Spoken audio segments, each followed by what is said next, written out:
Today's recommendation is an oldie, and I think the first noir film I've recommended, Nicholas Ray's In a Lonely Place from 1950. The film stars Humphrey Bogart, a screenwriter who's being accused of murder after a girl he goes home with ends up dead on the side of the road.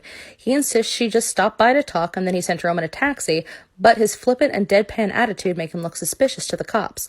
The testimony of a beautiful neighbor of his, who he'd never met up until now, manages to give him an alibi when she insists that she saw the girl leave by herself. Quickly, him and the neighbor, Laurel, begin to fall in love, and at first she's sure he didn't do it.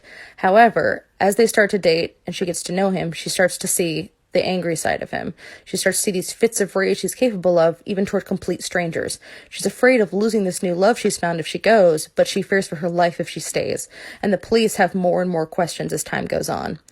I think sometimes it's difficult to take actors like Humphrey Bogart seriously just because they're so iconic that when you hear them speak, you're hearing them and simultaneously every single impression you've ever heard of them. However, with Bogart, I always find myself so mesmerized by him. His eyes have this kind of sadness to them, even when he's playing a bad person, that I cannot be transfixed by.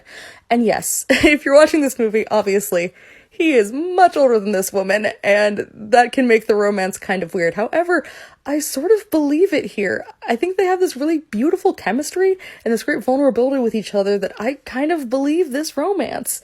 This movie is part Sunset Boulevard with the Hollywood backdrop and part early Hitchcock. If you like noir films or just a good suspense film, give it a chance. It's on Amazon Prime and Tubi.